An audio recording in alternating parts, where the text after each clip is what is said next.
Sithathele lithuba sinibingelele zonke indawo lasifinyela khona kunina ke ekhaya ngemsakazo wethu ehlukahlukene KwaZulu-Natali igama lohlelo KZNHealthChatDotGov.za lethelwa uMnyango wezeMpilo KwaZulu-Natali igama lami kuNtokozo kaMaphisa sifinyelela kuwe ke ngazo zonke inhlobo zama channels ethu ukusakaza kwi social media ungasithola kahle kakhulu lapha ya kwi Facebook page yoMnyango ethi KwaZulu-Natal Department of Health noma uye lapha ya kuNtokozo Maphisa SA okuyenye ama Facebook page agadwe iwona uMnyango ekutheni mawungena kuona ukwazi ukuthi ulekeleleke ngawo konke ke lokho suke ufise ukudlulisa uhlelo namhlanje ke luzoshisa kakhulu ngoba sinezivakashi eziningana impela ohlelweni. Ngale kokuchitha isikhathi ngizokhumbuzisa ke abalaleli ukuthi ke uMnyango wezeMpilo KwaZulu-Natali unohlaka olukhulu oluthinta uhlaka lwama ambulance nokuuhlaka ke lolo oluphethwe kakhulu la head office inkosazana la eyaziwa kahle kakhulu ngokuthi ingunikiwe angazi ke abazali babenikwe ini kodwa ke unikiwe wakwaZungu uyena udirector wethu osiphathele iEMS. Ngale ukuthi sichitha isikhathi awusathu sibeke nje ukuthi ke la emnyangweni ningena kanjani nohlaka lwama ambulance nisebenza kanjani ukuze sikunderstand ukusebenza kwenu. Okay. Angibonge bhuti Maphisa ngibingelele kubo bonke abakhona nabalaleli bakho e-studio. Njengoba usushithi ngonikiwe wakwaZungu umphathi wama ambulance esifundazweni sakwaZulu-Natal. Absolutely. That is very true. Yes. Ngiyacabanga ukuthi mawulele ukuphupha ukuthi wi akusangifikeli ngoba siside isikhathi kodwa zikhona izimo ezithile la khona kuyaye kukufikele lokho ukuthi mawulele uzongena ucinga kwenzeka kuphela iviki ungazange uvuswe ngo2 ekseni noma ngo3 ekseni sekuthiwa iambulance ayifika ngendaweni ethile eclinic elithile.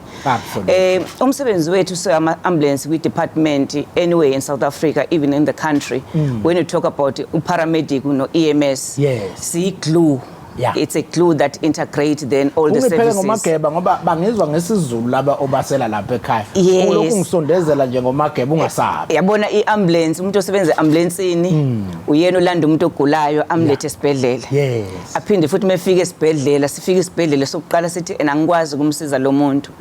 Kuphinde futhi kubizwe iambulance ukuthi fanele imsuse lana imise kwesinye isibhedlela. Okay. Aphinde futhi kube nenye province ezofika ithi na asinalo usizo sicela ukuthi iambulance isilethele umuntu wethi eGauteng isilethele umuntu wethi Eastern Cape and then we do that. So umsebenzi weambulance abantu ama ambulance it's a glue within the Department of Health ufana nama clinic PHC. When we talk about PHC we talk on EMS the glue abantu ababambe bayingomgogodla we Department of Health. Ayi wayinabisa kahle ngiyangibona kwesinye isikhathi kube khona nokuthi nithi umuntu usezondiza nangebhanoyi ngabe kusengaphansi kweni lokho noma hayi lokho kwalaba nje abaseceleni abanama medical aid. No Maphisa uhulumeni wethu onakekelayo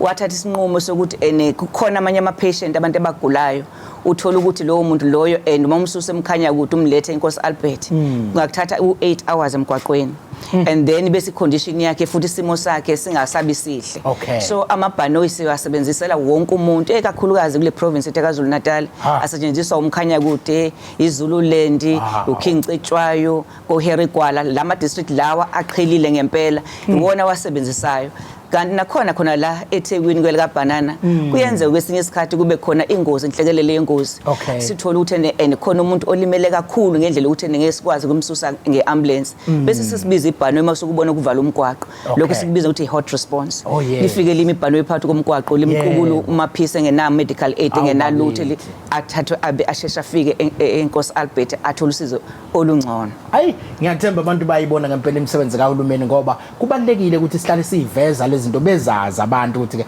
akusho ukuthi uyozube umntakabani ukuze mawunenkinga kuthiwa ulandwe ngebhanoyi kwinhlekelele kodwa ngiyathemba phela nibheke nesimo ukuthi isimo esikanjani ukuze nithumelele ama resources ngoba nawo anakho ukuluma ephaketheni. Hayi cha liyabiza lona impela ibhanoyi baMaphisa uyabona nje la sisebenzisa khona kakhulu nje badengisho lama district aqhelile ingoba kukhona lesi skill esingenaso sishodayo the scarce skill ama specialized people abasebenza ema ambulance ila khona siyasisebenza kakhulu khona ibhanoyi ukuthi sekufike kune situation to announce ingane fanele isuswe emkhanya kude emanguzi ize eThekwini and then ucabanga umgwaqo bese usubuka icondition ama specialists at discuss it no EMS sicela sisibize libhanoyi lesihambisele lo mntwana of which then there's a value for money for that liyasiza kakhulu si department lokho. kube kukhulu ukukhala kubantu bethi ama-ambulance awafika ngakodwa nathi ohlangothini lethu uMnyango siyakuthola ukukhala kubasebenzi ukuthi bayaya lapha kwesinye isikhathi kube khona ababavimbayo bebashaye bebaphuca ama-cellphone bebashaye sizwile ukuthi emkhanya kude nje engathi kuphezulu kakhulu ukuthi kwenzeke endaweni lapha koJozini komhlaba yalingana umkhanya kude district ungathini ke umlayezo wakho enudlulisayo nekulolu hlaka lama-ambulance but maphisa ngingasho nje ukuthi ngonyaka uphelile uwodwa sibe nama case la khona abasebenzi bethu babizwa khona bafike bashaywe kuduna ama-ambulance baphuca izinsiza kusebenza abawu-30 njengoba sekuqalile unyaka njengoba nje ngikhuluma nawe kuMay kumanje sinama cases awu-14 don't say oyisihlava esimbi ke leso esenzeka kakhulu eThekwini neLembe nakhona sekuqalile ngoba nje einsukwini abasebenzi bethu bakhonjwe ngeibhamu emini ngabo 12 bakhonjwe ngeibhamu baphuca izinto zokusebenza sibisizo lokhu sikhala kukhala abantu bekhala ngomkhanya kude izakhamuzi zakhona zithi ziphuca imoto nani hayi nama ambulance sayathathwa babumaphisa enyangeni nje yodwa last month kuhamba iambulance egcwele equipment sibonga umphefumulo abasebenza zange babenze lutho kodwa nabahlukumezeka phela ngoba bathatha bahamba nabama hours sabathola after 4 hours ilahlekile ambulance emva kwalokho kwalahleka imoto nje i-response unit leyo kuyiyona efika kuqala mangabe uyodeliver usizo lokuqala okay yathathwa leyo fortune kuzobe namhlanje asikatholi lutho asikakezwa lutho and ikhwele lethu silibekayo emphakathini ukuthi sicela nisilekeleleni uhulumeni uyazama ngakho konke ukuthi asenzele ukuthi sithole izinsiza kusebenza kodwa namanje mangabe sekuzothinda the very same abantu laba sibasizayo i-community sisizayo kube yiyona futhi esihlukumazayo abantu bama-ambulance babumaphisa nabalaleli asiphathi lutho thina sihlomile siphethe umjovo nje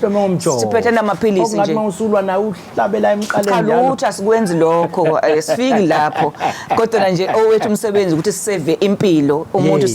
simnikeze usizo lokuqala la ekhona azeyofika la kufanele la ekhona ephila nomndeni wakhe futhi ujabula kwezinye ikhathi babumaphisa kufika ekhaya ufica ukuthi ubaba uqulekile sekuthiwa nje useshonile sifike thina simbheke simsheke ushukela mase uthecheke ushukela ubone ubaba ukuthi hayi ushukela wakho phansi and then bese simphuzisa umbhubhudlu avuke babaleke bonke abantu endlini ugcina usele wedwa nokuthi hayi usuvusa umuntu kade sehambile so ngaleyo ndlela ubalekile umsebenzi abantu bama-ambulance manibona abantu be-ambulance nibona i-ambulance nokwazi ukuthi nibona iy'ngane zenu obhuti benu abantu basemphakathini abazohlenga iy'mpilo zenu kungathini-ke nokufundisa nje abantu siyathi abantu bahlale beney'nkinga ney'ngqinamba abanazo emphakathini nje ebese masebebelwa bevale imigaqo kwesinye isikhathi uthola ukuthi kuqhamuka i-ambulance isivalelekile ayisakwazi ukudlula i-ambulance umlayezo engingawudlulisa-ke abantu mabesuke belelwa iy'mfuno zabo ningathini ukuthi bekugade phela ukuthi kungabe sekuphazamiseka ukuqhubeka kwama-ambulance kuyilungelane noma umuphi umuntu ukwenza into ayithandayo kodwa nje ubusho njena ukuthi mase sekukhona oselimele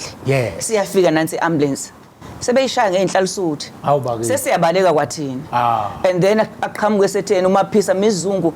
i-ambulance kade ibiziwe endaweni ethile edokodweni asikwazi ungena edokodweni umgwaqo uvaliwe sesishaya ngamatshe nathi sabantu and amaphoyisa they are not going to be there awahlale ekhona ngaso sonke isikhathi ukuthi asiphelekezele esicela nje emphakathini ukuthi uma ngabe sekukhona sekwenzakalile mase usubona iphoyisa usubona i-ambulance banikeze leyo bantu labithuka ukuthi benze umsebenzi wabo asizile ukuzolwa sike saba nezigameko lana KwaZulu-Natali nakhona futhi eClermont naseGauteng la khona sabizwa khona silanda abantu abagulayo yamiswa iambulance endleleni kwaDabeka bangena abantu phakathi eambulanceni babaqedela babashaya ngenhlava abantu baphambuka abasebenzi bethu of which lokho kusiphatha kabuhlungu seyabasebenzi bezempilo ukuthi kanti siyophepha phi thina ngoba phela mawubaleka ubalekele ambulanceni noma ubalekele ephoyiseni uyawutshena sengiphephile ke la kanti ke cha akusenjalo esicelayo ke emphakathini ukuthi cha bakithi asisebenzisana ngahle yebo sinathi sinawo amaphutha bakhona amaphutha la ikhona sisiwenzayo seyabantu siyizisebenzi ikhona indlela zokubika bakhona abaphathi ukuthi bikani ukuthi nawe endaweni ethile ngithola ukuhlukumezeka ngibize ambulance ngesikhathi esithile kwaba kanje sibonisana ukuthi how singalungisa kanjani lezo nkinga ezifana nalezo ngizwile kuthiwa niphuma umbhidlango niyabafuna ke laba bazolekelela lapha ya kuma-ambulance kuwo wonke ama-district ungathini ke ukubakhumbuzisa ukuthi nikhiphe i-advert manje ekhulumisa ukuthi nifuna laba asebegogodile kade besema university kade befunda nifuna ukubanika ithuba lokutraineka kodwa ngicela ke usibeke esithombeni le internship nifuna ini nifuna ubani nizobe nibheka ukuthi nibasize isikhathi esingakanani nizosebenzisana kanjani nabo bamaphisa sibukile department soMnyango ukuthi ayi siyashoda ngalesi skills kunama skills kwa EMS and then masishoda ngabo ikakhulukazi kulama district lawa aqhelile uMkhanya ukuthi iZululand uKingcetshwayo amajuba umzinyathi uthukela uHerigwala sasikhuluma ke nabaphathi ukuthi cha abaphathi sicela sipheni internship yeminyaka nje emibili ngoba siyezwa ukuthi bayakhiqizwa laba bantu abanama degree kuyafundwa kwa EMS babumaphisa asibone udriver bama ambulance never ever call us like that paramedics sengathi degree we ambulance. Absolutely. Okay, so what we sasithi cha uMnyango wasinikeza ke imali uthi kulungile ake sibone ukuthi sizobathola yini ngoba idepartment ama university aba producer laba bantu bahambe baphumele ngaphandle sithi ake sibhekeni ke nathi department yaKwaZulu-Natali ukuthi singawathola yini lama BTech akhona kuyimanje azosebenza nama specialist because they work exactly like ama specialist so with the equipment that we are using currently kuyiyona ephezulu sezingeni eliphezulu so kuyadingeka ukuthi kube khona abantu abafundile kuyona abatrainiwe kuyona so this internship i-advert sikhiphile kumanje sizocela ukuthi labantwana abaphasile beze bazo-apply sibone sizohlala kanjani nabo and then silokhu ngiqhubekile mina njengomama ukucela imali esikhwameni ukuthi cela nisandisele imali khona sizokwathi sibaqashe babe permanent now we're taking them for 2 years it's going to be an internship for 2 years azange si-advertise onke ama-district sibekele ama-district lasinikeza i-priority kulama district lawa aqhelile ashoda ngalaba bantu laba abanama BTech more especially ama-advanced life support paramedics ngiyazi usazoqhubeka usichazele kabazana kodwa ke sisathi nanga umseleku lapha kaNongoma sithi mseleku usemoyeni sawubona yebo sanibona uyaphila mfowethu hawu siyaphila emkhaya njani ngiyaphila nami abantu bayaphila ehlala Nkosi hawu siphelile somqemane siyaphila mfama absolutely hayi ungabuza mfowethu noma ubeka umbono wakho angibingelele nje zakho nazo lapho siyabingelela silapha ehlala Nkosi kwaNongoma ubaba umseleku lo oyahlaye kakhulu kulo lohlelo ngidlalele ngilapha kwaNongoma FM cha ngibonge nje ukuthi ngizocacisa ngodaba lama ambulance ngoba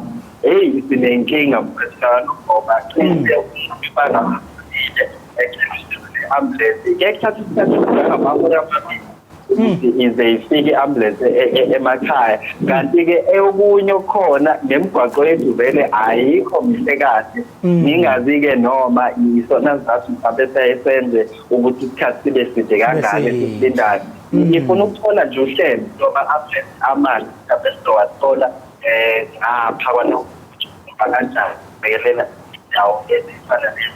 kanti futhi besicela nakuwa amaklinika ayibe khona phela noma eyodwa engabe onke sehlala le benefitini nasemaklinika ayibe khona eyodwa ezoba khona amaklinika emakhaya yabonga kakhulu mfowethu sibonge kakhulu ngombono wakho nangokubuza kwakho nangu uyayifaka indaba uthi lapha ya kwaNongoma indawo esemakhaya nendawo egcwele imfula nemigaqo ayimihle kahle kahle kodwa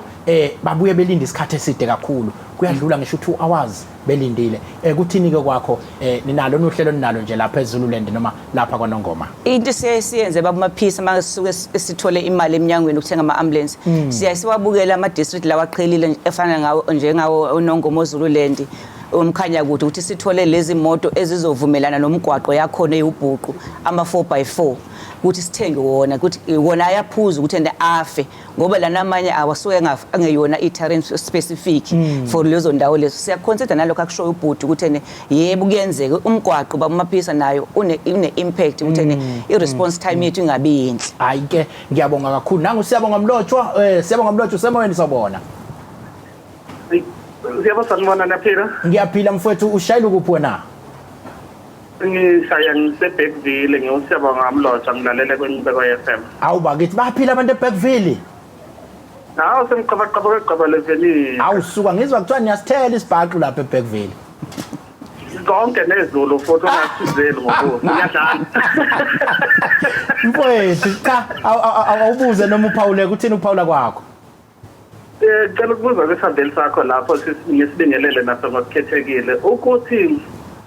nokuthi nangabe ufonele i-ambulance bakubuze imibuzo engicabanga ukuthi mhlawumbe uzosicacisela usisi ukuthi yini le mbuzo abakubuzayo nokuthi umuntu wesilisa wesifazane mude kangakanani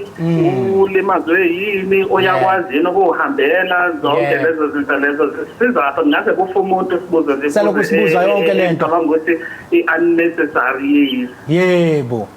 hayi mfowethu ukuthi kena okwesibili ngicela ukubuza ukuthi kena alikho nohlelo ningalenza niwuhulumeni ukuthi kube khona at least one ambulance or ku standby nje mhlawumbe seclinic noma esesibhedlela ngoba kunokuza kuthiwa wonke busy but now siyahambela emall nayo ipakile lapha bathengela izinto lapha yana ethile bazothenga unemenadi lapha yana awusuka cha uzokuphendula emoyeni mfowethu ngiyabonga kakhulu Ngiyabonga. Nange buza uthi ke lapha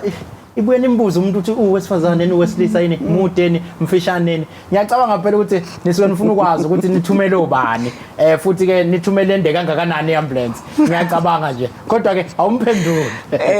asiboke kakhulu kumbukeli cha kubalekile ukuthi sikubuze yonke lemibuzo suke senzele ukuthi sazi ukuthi masikhiphe iambulance sikhiphe uhlobo olunjani ngoba phela ukufunda ukuthi akufani uzothola ukuthi umuntu olimele lapha yana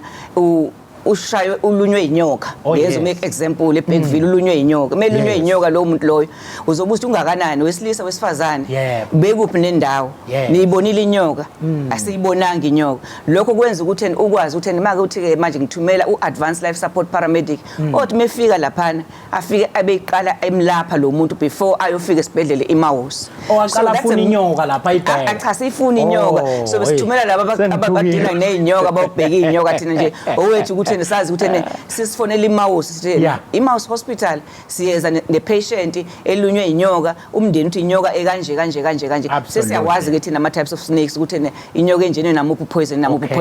ingakho sesibuze lo mbuzo leyo cha kusho ukuthi kuyacaca ukuthi insizwa le ayibeka umoya phansi manje ukuthi kuyabuzwa abayiphendule lembuzo ba nisuke nani nenze ukuthi nifike nosizo osoliphelele manifika khona nosibila ubuzile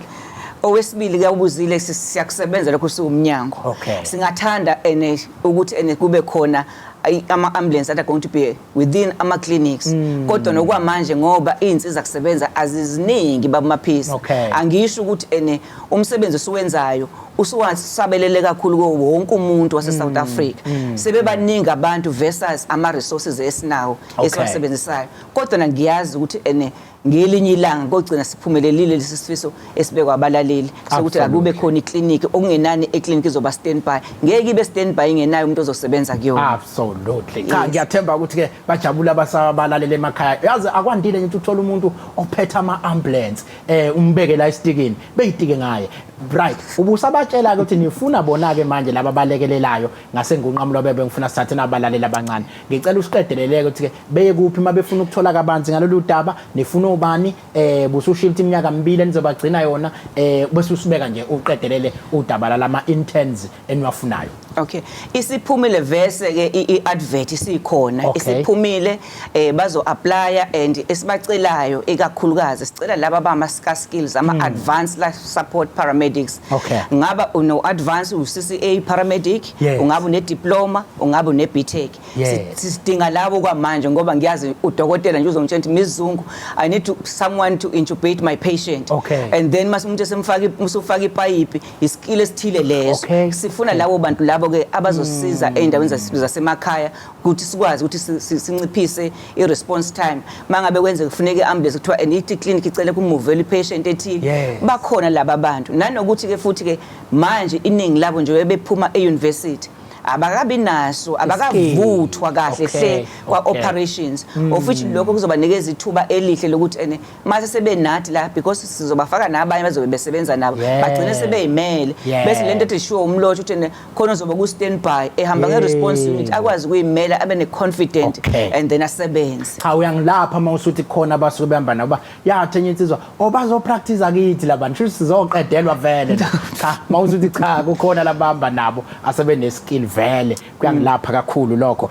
ngiyathemba ukuthi ke abantu bazwile and ke ku website yethu bazokwazi ukuyithola i-advert yama interns la funekayo bazokwazi futhi ku Facebook page yethu KwaZulu-Natal Department of Health bekwazi ukuyithola iyiphi enye inombolo abangayithinta mabefuna more information ngalolu daba ibhaliwe khona kwi-advert ka-HR okay ngoba manje ayichayizi ukungithinta mina futhi ngingaduma kusekuseni ucingo mangathi ka-HR bakhona ku-HRD then inquiries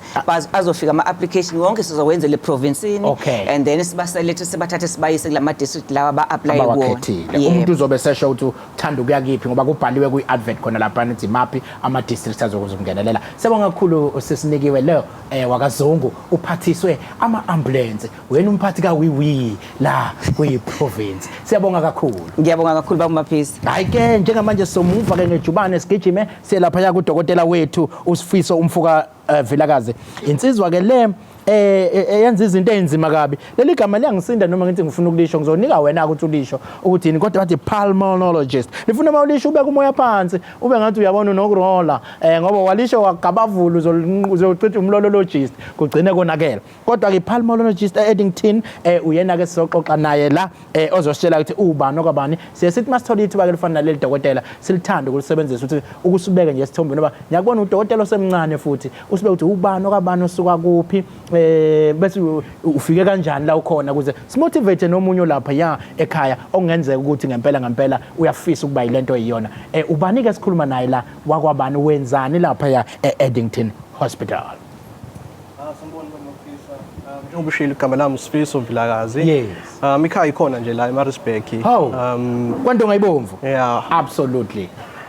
ngisebenza Chief Albert Luthuli Hospital i-Addington le bayithatha apha ngangisebenza khona mhlawumbe kusho balendile manje usulaphi Albert Luthuli ayiziyabuya phela lapha ngizwa kuthiwa bakhipha ngisho umqondo womuntu bewubeka eceleni nenhliziyo nakho niqobe bese niyibuyisela futhi angazi ke ngalokho mina ngisebenza kumkhanka wabantu wezifo zamaphaphu okay pulmonology yes ngiyazi ke ukuthi ke inyanga leka May inyanga eyenziwa njenge anti-tobacco campaign month lapho kusuke kuliswana nje nokuthi abantu bakwethu ke beme izinto lezi ezithinta ugwayi mhlawumbe mongasibeka esithombeni inyanga esho ukuthini le emnyangeni nje wezempilo ukuthina inyanga ebaleke kakhulu njengoba ngisho sisebenza nabantu abagula izifo zamaphaphu so abantu abathinta abanelezifo ezibangwa ugwayi bafikela kuthina kuba yithina abantu esibabonayo sesibona kahle umonakalo owenziwe ugwayi so kuthina lenyanga ibaleke kakhulu sibona njengethuba lokuthi si-educate abantu yabo sibafundise ngoba isikhathi esiningi uma usowenzekile umonakalo usaphindisela emuva yini eniyenithi ke niqwayisa kakhulu abantu ukuthi beyigade ezintweni ezithinta ukubhema nanokuthi ke bahabantu ababa nabuphi ubungozi abangagcina beyithola bekubona ngenxa nje yokho ake ngithi nje ubungozi bokubhema ibuphi buningi kakhulu angikwazi ngababazi abantu abaningi bayawazi ke izifo ezithintene namaphaphu ezibangwa ugwayi izifo njengo asthma msho emphysema chronic bronchitis lezifo nje ezenza ukuthi umuntu angakwazi ukuphefumula kahle ehleze enephika kodwa siyazi ukuthi ugwayi affecta wonke amalungu omzimba ngingaqala ekhanda ngehle ngawo umzimba wonke ngize ngifike nakubhozo yonke indawo ezinye izifo abantu abacabanga ukuthi abazi ukuthi zithintene nogwayi o zibanga ugwayi izinto ezinjengama stroke izinto ezinjengo depression nama psychological issues ngisho nezinkinga zamazinyo nezinkinga zamehlo umuntu umdlavuza nje akubona nomdlavuza mhlawumbe kwamaphaphu lo waziwayo ukuthi ubangwa ugwayi kuba nomdlavuza womphimbo ngaba nomdlavuza wesisu nowesibindi nowesibeletho thinta ngisho nenhliziyo kahle kahle ugwayi ulimaza umthambo wegazi mayilimaza umthambo wegazi lo yenhliziyweni uba nalento ekuthiwa i-heart attack ube ne-heart failure ungafa nje impela uyazi uma ubala lapha dokotela ngathi uzifo zonke ugwayi ngempela uzifo zonke ngempela nje ngitsho ngoba nendlebe ngiyayizwa nje iyeyilume lamabebhema eceleni kwami akuze ngilunga indlebe manje ke ubungozi ke obukuthina thina singabhemi mawukuthi babhema eceleni kwethu buhamba bufike yipi nanso into embi ngogwayi inkinga ukuthi affect umuntu obhemayo kuphela ilimaza nalabantu abaseduze kwakho kakhulukazi ngisho nezingane kufanele uthathe ngokuthi uma uhleli nomuntu obhemayo uhogela lentuthu yagwayi nawe uyabhema hayibo kusho ngisho naleyo ngane nengane mhlawumbe ohleli nayo shuthi nayo leyo ngane zonke lezi zifo sengiyibalile nayo sengayithola ingakazi ibheme akubhlungu ngempela ngoba kwenziwa abantu abaseduze kwayo but ke mhlambe ke i-distance enenicele kulabo ababhemayo ukuthi ke at least ke awucabangele labangabhemi kungaba isikhathi la esingakanani okumele abe kusona kahle into engayisho ukuthi fanele uqhele kakhulu kwabantu uma ubhema kwabanye abantu ngeke sithi likhona ucwaningo esilithe fanele kube i-distance ethile specific engaka kodwa into ekhona ukuthi mawusawunuka ugwayi kusho ukuthi usawuhogela naleyo ntuthu usangalimala nawo emaphasheni so into engayisho ukuthi kufanele uzame ngawo wonke amandla akho ukuthi ube kude nabantu uzama ukubhemela endaweni evulekile mhlambe uvule nama-window okay nje uqhele einganeni kodwa ngaphezulu kwalokho nawe fanele uzama ukuyeka ngoba kulimaza kwasawena mhlawumbe izinsuku zakho umuntu osemzamweni yokuyeka ugwayi iziphi indlela enenithi mhlawumbe angayisebenzisa eziyayisebenza ngenqaba makunzima ukuyeka ukubhema ugwayi ingakho ngithi abantu abaningi kufanele bangaqali nokuqala especially einganeni kodwa zikhona indlela ongasizakala ngazo akhona ama nicotine patch akhona imithi obupropion esibapha wona abantu zikhona indlela no psychotherapy babe basize lapho kodwa ngeke ngithi kulula kodwa kuyenzeka noma ubanga uyeke ugwayi especially uma umuntu mhlambe who cares about impilo yakho nabantu abaseduze kwakho yeah lokho kenza ukubuza manje ngiyazi ukuthi kuthe ukuqhela kancane kugwayi ngoba ngiyazi ukuthi ugwayi iyakhulunywa kakhulu indaba kodwa sithe nje ngoba inyanga la kuthiwa ngempela i-anti-tobacco month le ake siyikhulumise sithole umuntu ozokayikhulumise kodwa ke ngiyaphansi kwezimo esiphila kuzo sabantu njengami nje ngikhulelele emakhaya kaNongoma besibasa phansi endlini uthothi ke siba ngaphansi kwentuthu isikhathi esiningi kokhambe kwafika nalezi itofu ezinye zayibaswa ngophalafini naso sinentuthu yaso nje yayiqhopha kakhulu ubungozi ke bezinto ezifana nalezo buba mngakanani ngiyazi ukuthi abantu abaningi basuke hayi ukuthi ngoba besuke bethanda ubeyithole bengaphansi kwalezo zimo izimo oyithola nje uphila ngaphansi kwazo nibasa phansi nini kunentuthu la endlini enhlaleni basile ibuphi ubungozi nabo obukhona lapho nanokuthi ke singakupreventa kanjani ingasali sekuba ubungozi kakhulu mawukuthi sithola ngempela sabantu ekufuneka bephile ngaphansi kwalokho na no njengosho bamaphisa kuyingozi ngempela njengobusho futhi abantu besuke bebasa ngoba hayi ngoba bethanda suke kuyisimo suke kube banayo enye indlela ngabe bakwenza kona so understand lokho sakuzwa lokho kodwa iqiniso ukuthi kuyingozi kahle kusayintuthu kusho ukuthi kusawalimaza amaphapho okay and umuntu angayithola zonke lezi zifo engiyibalile kakhulukazi lezi zamaphapho o chronic obstructive airway disease o bronchitis laba badingi basho kakhulukazi no asthma konke umuntu angayithola nalezo zifo enye ke indawo eyutholthi indawo ezifana no Richards Bay no Thekwini lezi ezibhizi no Newcastle kunezimboni ezikhiqiza intuthu sesizwe kabantu bethi kena usezwe uyagula ngenxa yomoya olapho bungakanani ke ubungozi eindaweni efana nalezi nanokuthi ikuphi eneni igqugquzethe abantu behlale bekwenza ukuze bengayitholi sebegula ngenxa yezimboni ezisuke ezikhiqiza intuthu nani no ubungozi bukhona impela njengoba ngisho futhi kunzima ngempela ngoba kusuke kuyindawo ohlala kuyona kuba nzima mhlawumbe ukusuka kuleyo ndawo especially abantwana abaningi kodwa mengikubalela nje izifo mhlawumbe uma une-asthma and uhlala mhlawumbe endaweni enentuthu ngisho nalama fumes aphuma ezimotweni ukwenza kuba yiwesi kakhulukazi uma uyingane abantu abakwazi lokho kodwa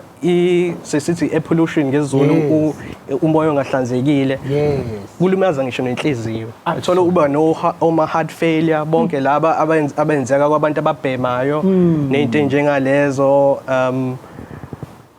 kuningi ukuthi umuntu angenzani ukunciphisa leyo nto njengoba ngisho kunzima kodwa into singayenza mhlambe singazama ukuthi mekhona mhlambe into that is emitting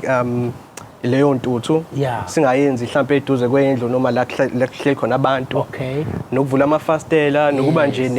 ne ventilation la uhleli khona njengoba ngisho abanye abantu angeke bafinyelele ukuzenza lezi zinto kodwa sonke singazama esigakwazi ukwenza. No, dokotela ngiyathemba ke kusilekelele kakhulu ukufika kwakho ba sesinakho ukuqonda ubungozi bentuthu emzimbeni womuntu okungaba ugwayi okungaba ukuthi siyabasa okungaba indlela eziningi obeke ngayo. Mhlawumbe njengomuntu enisebenza ngayo lento le njengoba usho ukuthi izifo zamaphaphu, izifo zezifuba, imuphi umlayezo ongafisa ukuphuma nje nawo namhlanje unikeze abahlali bakwaZulu-Natal. Chaba kwethu igadeni into ukuthi nokuthi kuze nithole nivikelekile ezifweni engathinta amaphaphu nazo zonke lezi zinto. Ayikho into ebaluleke njengelento engize ngayo. Okay. Ungabhemi. Ungawuqanda ukuqala ukugwayi uma ubhema uyeke manje. Noma usubhema isikhathi esingakanani anytime uyeke ukubhema kuzo improve impilo yakho. Sibonge kakhulu ke dokotela ngizodlula ngejubane ke manje ngiye ku DDG esefikile ngaphakathi endlini zethu zokusakaza umama Msimango besinaye nakevike edlule bayamthanda abantu bangena kakhulu bekhala ngokuthi hey siyakuzwa uyayixoxa indaba kuhle ngasithathele thuba sikubingelele DDG sithi sawubona Dumela. Siyabingelela Ntokozo kanye nabalaleli bethu emakhaya. No angithathele thuba ke ngiyazi ukuthi ke kuleli viki DDG iviki noma isikhathi lesesikusona isikhathi la kuyashintsha isizini sizobona abantu abaningi bephathwa yimikhuhlane abantu abaningi behlaselwa izifo ezihlukahlukene ezithinta ukukhwehlela. Mampeni ngiphinde ngisebenzisele lithuba ukubonga abasebenzi boMnyango wezeMpilo kwaZulu-Natal ngoba ikhona lento yokucabanga ukuthi izibhedlela zethu ayisebenzi. Bengilapha eGrace Hospital la bengilele khona ngigula odokotela lapha bangiphatha kahle ngaphatheka kahle ngayizwa lento ukuthi kuhle lokuthi nathi masisebenza eMnyangweni sisebenzisa ama services oMnyango sizwe lokho abantu abakhala ngakho konke olayini laba ngashuquka nami ngahlala kolayini kodwa kugcina kwenzakele ugcina usizakele ukubekezela nje okufunekayo. Ngibonge kakhulu lapha eGrace nakumphathi wesibhedlela uCEO Gumede dokotela ngithi cha siyabonga impela bangilekelele kakhulu kodwa akukho ke ngami namhlanje bengizothi nje mina ake usathu sibeke ukuthi ke i-influenza le iyini uyini lo mkhuhlane okungenzeka ukuthi ugadlile ngabe ikhona futhi nezinye izinhlobo zemkhuhlane okungenzeka ukuthi zikhona njengoba sishintsha nje isizini sengena isikhathi samakhaza bese kodwa uqala uzisho ukuthi ubani wakabani usiyokuhlanganisa konke mampheni DDG. Siyabonga Ntokozo uPenny wakamsimango osebenza lapha eMnyangweni wezeMpilo kwa Clinical Support Services. Siyabonga Ntokozo ukuthi usindile emkhuhlaneni. Absolutely. Sibonge kakhulu nabasebenzi balapha esibhedlela sakwa Grace ukunakekela. Ntokozo umkhuhlane nje into esihamba nayo nje okhona nje umkhuhlane nje empilweni ukhona. Imkhuhlane selokhu yabakhona kodwa amazinga ayo ayahlukahlukana kuye ngokuthi lelo gciwane libanga lo umkhuhlane igciwane lilohlobo. Eminye imikhuhlane ibamkhulu njenge influenza nje siyazi yake yaqeda abantu ngabo 1918 naku saba no COVID kodwa ke ukhona nawo oqeda ubhubhisa abantu kakhulu. Kodwa ke ukhona nje nomkhuhlane nje ojwayelekile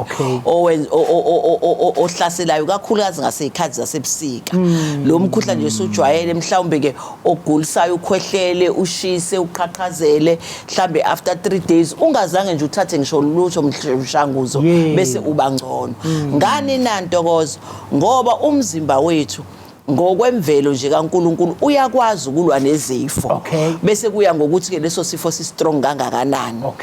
Ngakho ke njengoba sisongena nje kule season iyasebusika siyaqhuquzela nje ukuthi abantu abazinakekele. Ukuzinakekela kokuqala ke ukuthi nje okokuqala nje kufanele sidle kahle sikwazi siqale nje ukuthi sikuthole ukudla okunomsoco okwenza ngoba lokudla okunomsoco nje ngoba imifino kanye nezithelo imifino nezithelo Ntokozo kuyenza ukuthi umzimba ikona lokho kusiza umzimba ukuthi uhlala uzakhela kabusha amasosha omzimba uyabona njengoba abantwana ngiyazi abantwana bagcina bengathanda ukudla i-vegetable imfino mhlambe bangalidla ifruit khona nabantu abangafuni ukudla i-vegetable Ntokozo kanti i-vegetable ilona impela elilekelela ukuthi lakhe njalo amasosha omzimba so ngeke siqale emshangizweni okay singakaqala ekutheni ukuthi iplate olidlayo linjani Ntokozo ungadli ucurry ne-rice Ntokozo lingekho ithanga sivuka yini lokho uvuka ngakho ekseni umfudumeze ekseni emini uphuthu nenyama ntambama uphuthu nje lodwa namasi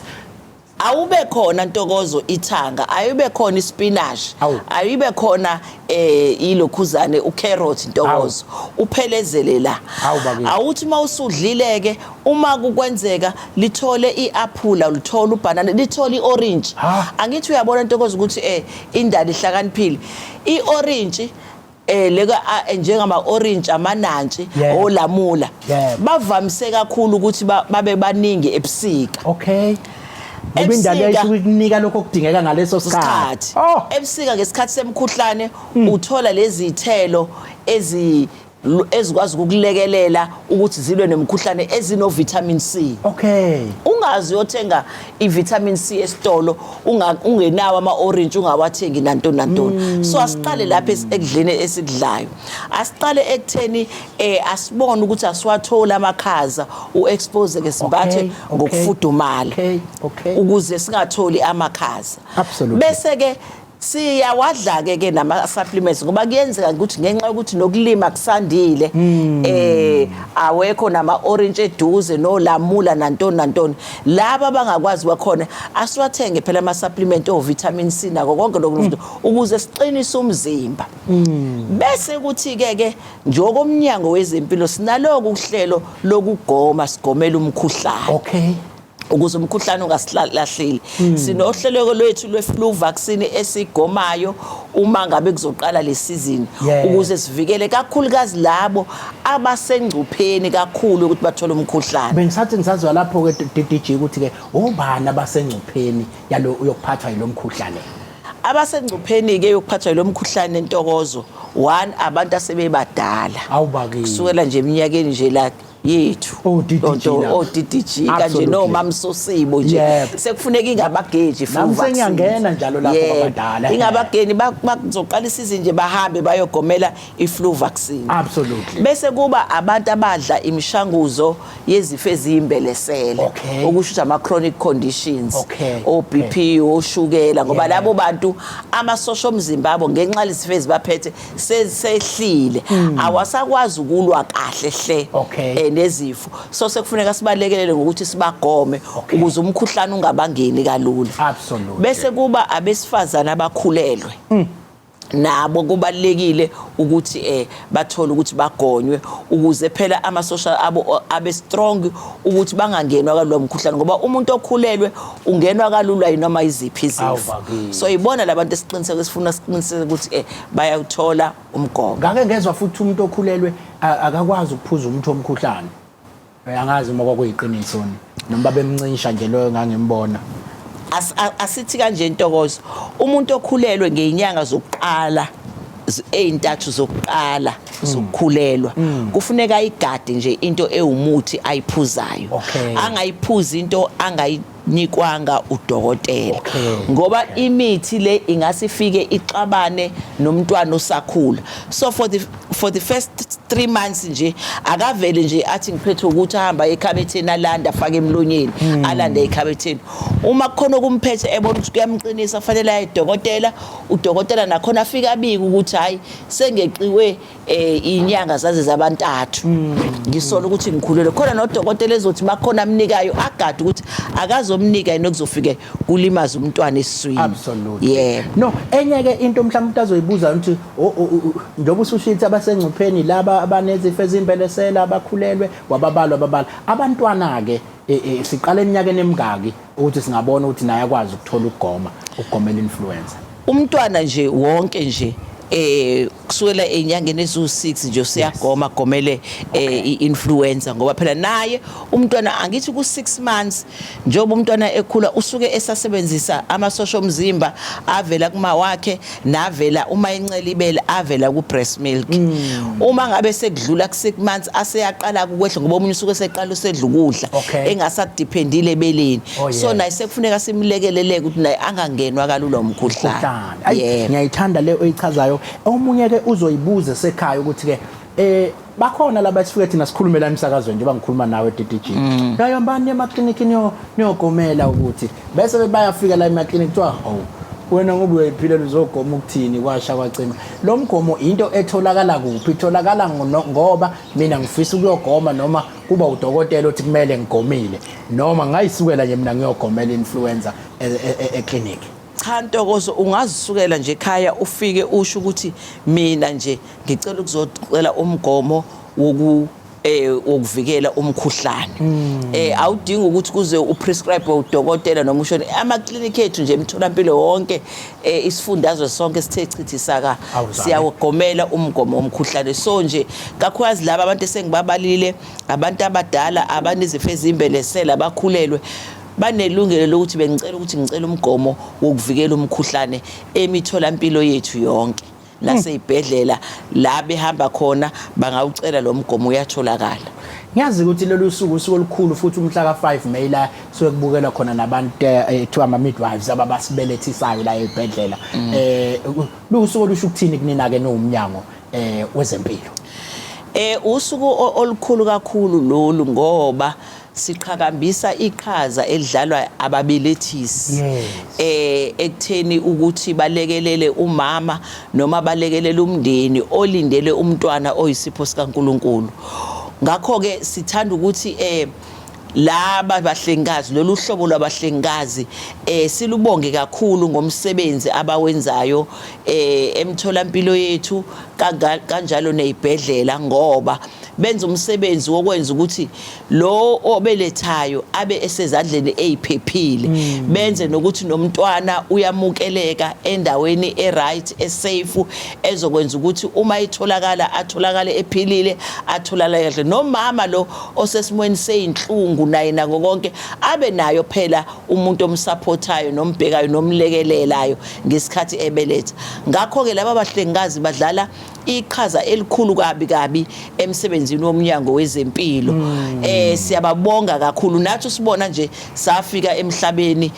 silekelelwa ama midwives. Ngakho ke siyawubonga kakhulu umsebenzi wabo. No, ngiyazi ukuthi ke usungene kahle ngoba ungena manje kubahlengikazi kanti siyazi ukuthi inyanga enkulu lenyanga yabasebenzi okuphinde futhi kube inyanga enkulu ebhekelela bona abahlengikazi International Day eba ngomhla kaMay 5. Sesizwile ke ngandlebende ukuthi ke sibheke lapha ya eMlazi kulonyaka la ekuzobungazwa khona wonke ke amanesi la KwaZulu-Natali ukuthi ke ngaphansi kwaleso sigaba kodwa inyanga esho ukuthini le ngaphansi kwesigaba samanesi yazi ukhona umphathiswa la wakhona lapha ya emanesi nesoxoxa naye kodwa nje ezingeni lika DDG ithini into yamanesi enyangeni yamanesi. Kakhulukazi Ntokozo lolu suku silanda laphayana kumqambi wendlela yabahlengikazi uFlorence Nightingale awuzwa ke okuyena owaqala lo msebenzi wabahlengikazi kusuke kuusuku la esikhumbula khona ukuthi kwaba khona umuntu ozinikelayo unesi noma umhlengikazi noma umuntu wesifazane owazinikela ngokuthi lo msebenzi wobuhlengikazi awuqhakambise enakekela amasosha kwaze kwaba umsebenzi ngempela olandelwa abesifazane abaningi umsebenzi oba yiprofession. So ke eminyakeni ngeminyaka siyaligubha lolu suku ngoba lusuku olukhulu bese ke kuba khona ke isiqubulo engicabanga ukuthi uMama Sosibo uzokhuluma ngaso esisilandelayo esenza ukuthi asibheke sona ukuze njalo lo msebenzi wabahlengikazi uthuthuke nabahlengikazi bazizwela ukuthi baya recognize futhi umsebenzi abawenzayo ongalula nokho Ntokozo. Absolutely. Wonke umuntu uyawuthokozela. Hawu bakithi. Yeah. Hayi uqinisileke bakuthi nami ngahluleka khona lapha mina ngahlula lokho akuthiwa i-anatomy angiginqa ngaze ngalala ngesesu phansi ngafeyila ngaze ngayinwaya ngaze ngayishiya phansi ke yona lento lena ekuthiwa ke ubunesi. Ngixolise ngomsindo la esisakazela khona singaphandle zedlula imoto njengoba nizwa kwenzeka sila emahhovisi edistrict eThekwini eGagasini kweleka banana sisakaza bukhoma ngaphandle kwamahhovisi. Sisondezeke nomama uNompumelelo Sosibo o-director we-nursing noma umphathi jikelele wento ekuthiwa yi-nurse nje la KwaZulu-Natal. Ingakho ke sizothatha lethuba silibingele sithi awusibeke esithombeni ke ubani sokwenziwani la makhulunywa ngomuntu o-director we-nursing. Babumaphisa ngiyabingelela kanye nabalaleli kanye nomphathi omkhulu uDDG uMsimango. Absolutely. Yebo nguThandi Nompumelelo ngu-director wamanesi eKZN. Yeah. Ukuba udirector ke kusho ukusebenza ezingeni lokunikeza umhlahlandlela kumanesi ethu akhona iprovince ezigabeni ezihlukene. Kusho ukuthi kusho ukusebenzisana noMnyango wezeMpilo ngoba njengoba sihleli la sonke singaphansi koMnyango wezeMpilo. Ke uma ngabe sibuka uMnyango wezeMpilo sibuka izinhloso zawo umgomo wawo ukuthina ke thina esingaphansi ukuthi sihambe ngaleyo ndlela singanhlanhlathi. So ke uma ngabe sikulama level ke kusuke ukuthi sihambe sibone ukuthi kwenzekani ezibhedlela abahlengikazi futhi basebenza kanjani baziphethe kanjani iziguli zethu. Yazi ukuthi umsebenzi lo ongelula wobunesi abantu abaningi baye becabangele ukuthi ke into nje ongayenza mawuthi awusebenzi mawuthi awuthola umsebenzi ungangena uyoba inesi. Kodwa siyazi ukuthi ke umsebenzi odinga kakhulu ukuthi kube ubizo kunokuthi uthathe njengokuthi umsebenzi nje ofuna ukuzenzela wona. Iyiphi ke into ongayitshela umuntu osuke efisa njengamanje ukuthi uyafisa ukuba yinesi, imiphi imiyalelo ongamnika yona? Baba uMaphisa okusemqoka kakhulu ukuthi ukuba unesi akusho ukuthi kufanele ngabe uhlakaniphile esikoleni umitha lemgomo efunekayo ukuthi mhlambe kufanele ube no grade 12 ube namaphoyinti angaka. Kodwa kukhona lokho okukhulu ekufanele kube njengoba usushila ukuthi ubizo kufanele ube nothando lomuntu ngoba ngeke uze wenze lutho uma ngabe ungenako ukuthanda umuntu. Kufanele nje ube nenhlonipho, inhlonipho oyifundiswe ekhaya. Le nhlonipho oyifundiswe ekhaya iyona ohamba nayo indlela yonke yakho ebizelweni lakho. Kufanele ube nokubekezela. Siyazazi sonke masigula uma ngabe ugula inhliziyo iyajika ibe incane noma ngabe kuthiwa umuntu onomusa onjani. So ke uma ngabe unesi kufanele uzilindele lezo zimo zokuthi kuzoba khona isikhathi la uzohlangabezana nesiguli, isiguli ngenxa yokugula, ngenxa yesimo ebhekene naso ngaleso sikhathi bese sekutholakala ukuthi wena uma ngabe ungenako ukubekezela ngeke uzukwazi ukubhekana nesiguli. Udinga futhi ukuthi ube umuntu onozwelo okwaziyo ukuthi uma ngabe umuntu omunye ethi ngiphethwe yikhanda ucabange wena ukuthi uma ngabe uphethwe yikhanda kwenzeka njani kuwena. Njengoba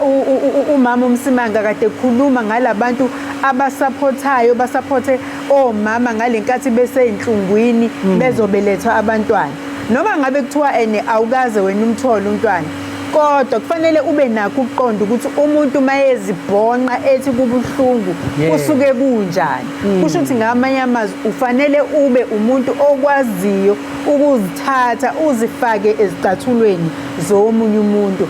uzwe ubuhlungu obuziwa womunye umuntu umcabangele ukwazi ukubheka ngale ukuthi kwenzekani ngoba ngesinye isikhathi isiguli sizofika kuwena sithi ngiphethwe yikhanda kodwa uma ngabe umbuka uzobona ukuthi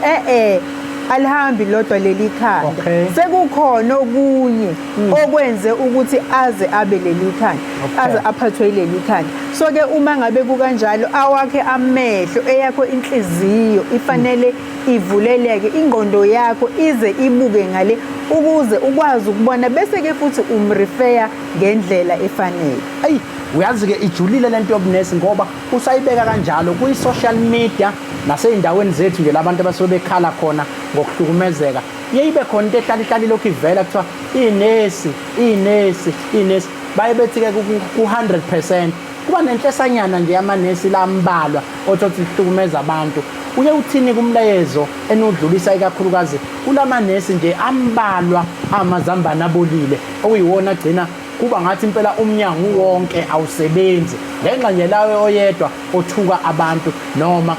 abuke i-cellphone ngesikhathi umuntu ekhala ebhonqa lapha engakwazi samlekelele. Umlayezo uye uthini ngoba singebabhanqe bonke, akhona amanesi enza kahle, akhona amanesi awuthanda umsebenzi wawo, libe lodwa nje lelo thothi lalingawutholi umsebenzi lagcina selingena ngenhlese nje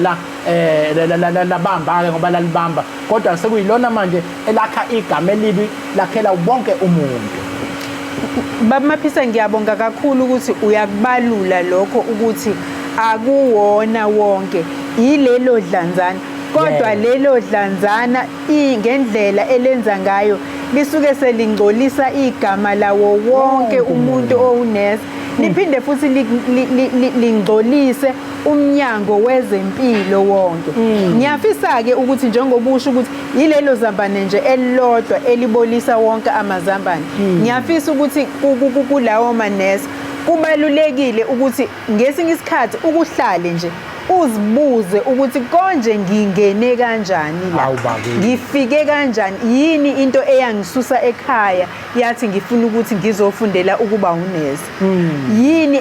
into engayifungela ngathi uma sengiwunesi ngiyokwenza kanje ngenze nje. So ke lokho kusemqoka ukuthi umuntu akhulume naye uqobo lakhe, ngoba singakhuluma kodwa uma ngabe wena uvese uvala nje ungalaleli kungena ngapha kuphume ngapha akuzukusho lutho. Ngiyafisa-ke ukuthi kuwona wonke amanesi lawo ayizambane elibolile kanye nalawo asasinikeza igama elihle esithi uma ngabe siphuma singamanesi noma singuMnyango wezeMpilo kuthiwa awu eklinikhi elithile amanesi akhona ave sebenza kahle, esibhedlela esithile amanesi akhona ave sebenza kahle. Kulabo-ke abenza kabi kusemqoka ngampela ukuthi ukwazi ukuthi lokhu okwenzayo namhlanje okubi okwenza esigulini ngelinye ilanga kuzokwenzeka kuwena okanye emndenini wakho. Uma ngabe sekwenzeka emndenini wakho-ke yila uqala ubona-ke umuntu eseqhwaya esekube ngathi into engakazi zibe khona,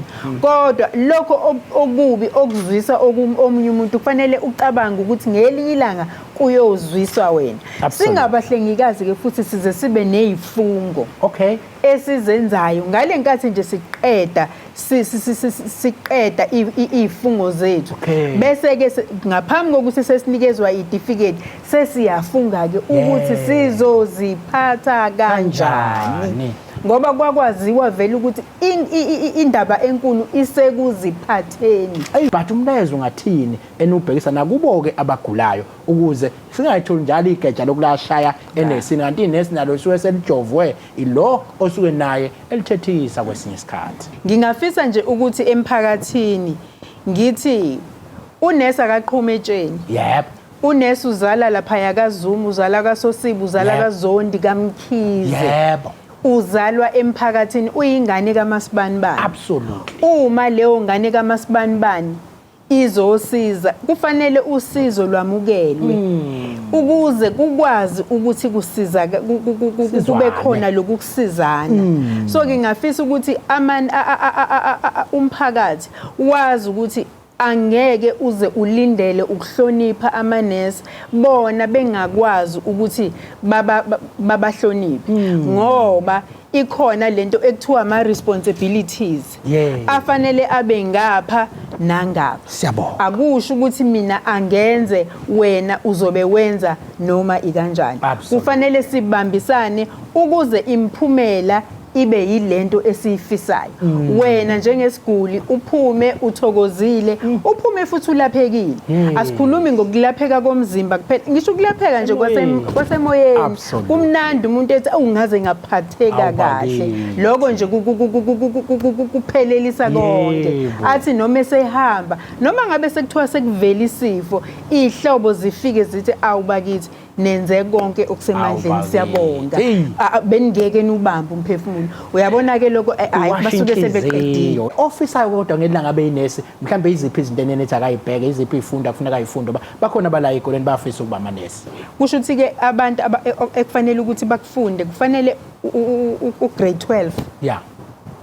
uyafuneka okay bese sekuba amaphoyinti ke lawa asesetshenziswa ke manje kufanele ube namaphoyinti awu-25 okay bese futhi kuyabhekeleka ke ukuthi unazo yini izifundo lezi esithi life sciences njengo-biology zonke lezo zifundo bese kuba ulwimi lolu njengwe-English ngoba phela ilona lolu ozobe ufunda ngalo uma ngabe kufundwa noma ngabe kuthiwa usuyobhala i-exam uzohamba uyobhala ngesingisi mampeni ngale kuchitha isikhathi asekho ngakuthina ngicela nje sigoqele uhlelo Ntokozo siyabonga kakhulu lolu hlelo lwethu oluhlala njalo kanye ngesonto ngolesihlanu siyathemba kakhulu ukuthi umphakathi wakithi laphayana uyasizakala kakhulu ngoba injongo kaNgqongqoshe ngokuthi enze lolu hlelo ukuthi sisabalalise ulwazi emphakathini wakithi i-information abantu bayithole siyaqhubuzela kakhulu Ntokozo ukuthi umphakathi wakithi unembuzo noma kukhona izinto abafisa ukusizakala ngale emnyangweni wezimpilo bangene kulolu hlelo babuze ngoba njalo uNgqongqoshe maye khona usuke ezobasiza umphakathi wakithi ukuthi basizakala ngani kanjalo nenhloko yoMnyango mayikhona isuke izophendula eminingi imibuzo umphakathi wakithi ofisa ukuthi uphenduleke ngayo malana nezempilo siyathanda ke futhi ukusho ukubonga kakhulu abahlengikazi bethu njengoba kuyinyanga ka May nje yokubungaza noma yokubongela abahlengikazi ngomsebenzi nokubakhukhuthaza nokubagqugquzela ukuthi abaqhubeke benze umsebenzi omuhle wokunakekela abantu ezikhungweni zethu bangadikibali nje bakadesho nje uMama Sosibo ukuthi kufanele uyibeke ezicathulweni zomuntu ogulayo nomuntu ozofuna usizo uyicabange wena ukuthi ungaphatheka kanjani uma uphendulwa kanje noma utshelwa kanje siyakhuthaza kakhulu siyazi ukuthi akulula siyazi ukuthi naba abantu esibabhekayo basuke behlukumezekile emoyeni nantoni nabo bangakhuluma ngenye indlela kodwa kwethu ukuthi sibekezele sehlisa umoya sikwazi ukuthi sibasize abantu ezimweni zonke siyabonga kakhulu sibonga kakhulu DDG bese sibonga ke nakuDkt Vilakazi ade nathi la noMama Zungu kade khona siyababonga kakhulu ukuthi uhlelo lambe kahle kakhulu sikhumbuze kabaleli mangabe unenkinga noma ngabe kuphi nje nesifundazwe esikhungweni sethu uyakwazi nokuya kwi-app yethu ethi bika sikusize bika sikusize mawungene lapho uyabika bese siyakwazi sikulekelele ngiyengibona kodwa abanye bengena bebika mampeni ukuthi hey sengihlale 2 minutes wonke kulayini ngicela ukubika 2 minutes awumude kangako bakwethu ake sibekezele nje lapha kulayini kusuke kuncengwa kaona kodwa ke mase kupheleka izinsuku ezimbili ngempela kusuke sekukudeke ukulayini usungabika ke sikusize unakho impela sengihlale 2 days la kulayini awunyakaza kodwa nje ikhona i-app yethu esiyiphusha kakhulu kulezi insuku esisebenza ethi bika sikusize kokunye ke ungangena na kwi-Facebook page yoMnyango ethi KwaZulu-Natal Department of Health mawubike lapho ikhona insizwa eziwuhlalele nje nakuye kuNtokozo Maphisa SA Ntokozo Maphisa SA mawungenile lapho noma uinboxile siyakwazi ukulekelele kakhulu ukuze uhlale usizakele emnyangweni wezempilo KwaZulu-Natal lolu hlelo asivalelise sithi kulungile ke bye